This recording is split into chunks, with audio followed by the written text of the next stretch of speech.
Jadi perempuan-perempuan itu nggak tahu bahwasannya yang datang itu bukan suami mereka, melainkan sesosok genderuwo yang sedang menyamar. Halo guys, assalamualaikum, apa kabar? Semoga kalian sehat selalu.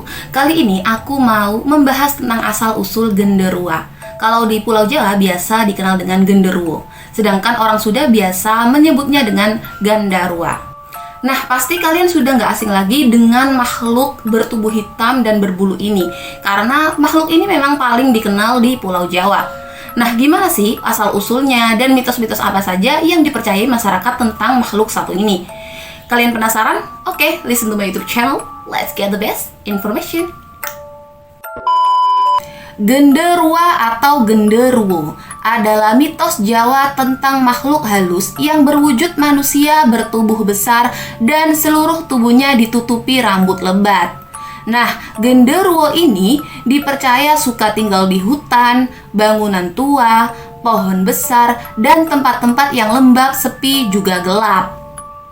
Kalian pasti penasaran kenapa makhluk hitam berbulu lebat itu disebut dengan genderuwo atau genderuwo.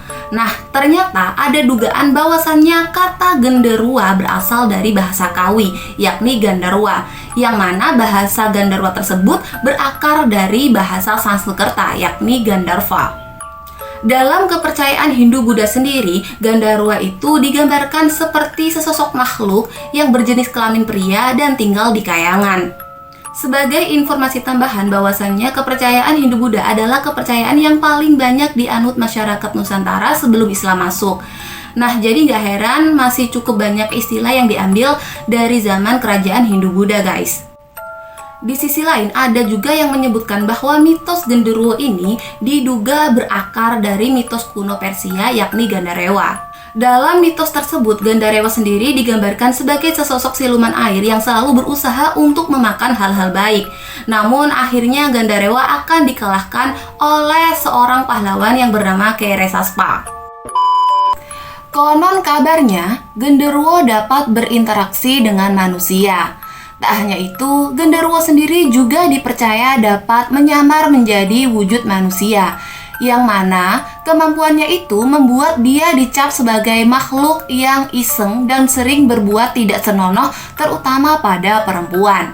Misalnya saja menepuk dan mengelus bagian tubuh perempuan ketika sedang tidur. Tidak berhenti sampai di situ saja, guys. Ternyata genderuwo ini sering menyamar menjadi sesosok suami dari para perempuan yang kesepian atau para janda. Jadi perempuan-perempuan itu nggak tahu bahwasannya yang datang itu bukan suami mereka, melainkan sesosok genderuwo yang sedang menyamar.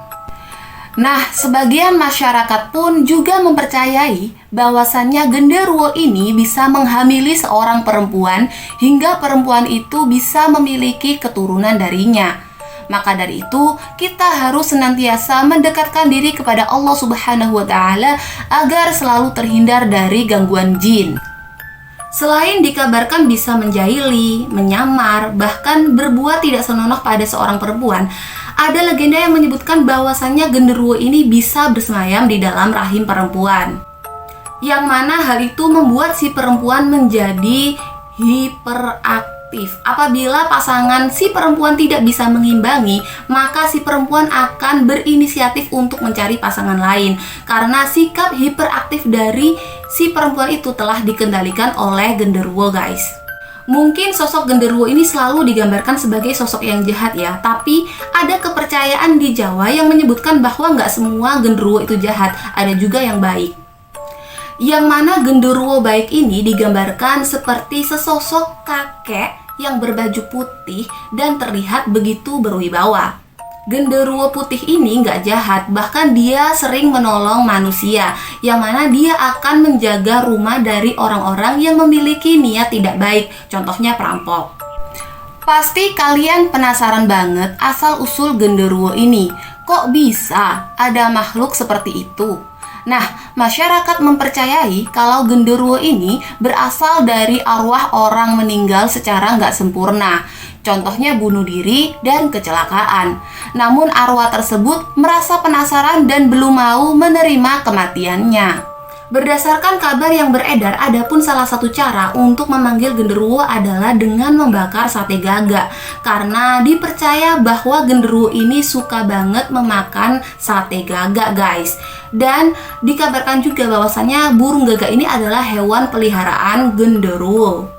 Untuk ritual pemanggilan genderuwo sendiri, orang yang ingin bertemu genderuwo harus melakukan sejumlah proses khusus saat membakar sate gagak. Dan aku mau membacakan prosesnya, tapi aku menghimbau pada kalian jangan meniru apa yang aku bacakan. Karena kalau kalian meniru, aku nggak tanggung jawab kalau kalian diteror oleh genderuwo, guys.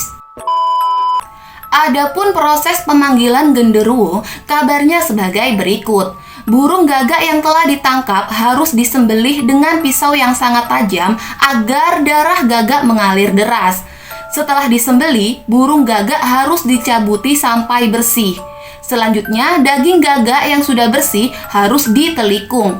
Oh ya, for your information, menurut Kamus Besar Bahasa Indonesia, telikung itu maksudnya mengikat kedua kaki.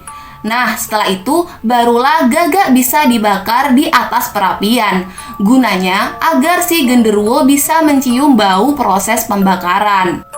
Nggak sampai di situ saja, guys. Ada juga mantra yang harus dibaca agar genderuwo bisa mendengar panggilan.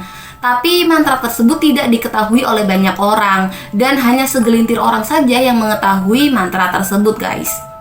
Mungkin kalian bertanya-tanya, apa sih fungsinya memanggil sesosok genderuwo? Nah, kabarnya ritual tersebut dilakukan untuk memenangkan judi togel, guys. Nah, saat gagak dibakar dan pelaku membaca mantra, si genderuwo ini bakal keluar. Maka dari itu, si pelaku cepat-cepat mengatakan apa yang dia inginkan, yakni nomor yang bakal menang saat perjudian togel tersebut. Nah, kenapa si pelaku ini harus cepat-cepat mengatakan keinginannya? Karena kalau si genderuwo ini sudah kenyang dengan sesaji, dia akan pergi tanpa memberitahu apapun pada si pelaku. Nah, begitulah asal-usul cerita genderuwo yang berhasil aku rangkum. Tapi dari cerita itu, kita bisa mengambil pelajaran bahwasanya nggak seharusnya kita meminta keberuntungan pada makhluk semacam genderuwo. Karena itu adalah perbuatan yang tidak benar dan bernilai dosa yang sangat besar dan tidak akan diampuni, guys. Sekian cerita dari aku. Kalau kalian penasaran dengan suatu cerita, kalian bisa request di kolom komentar.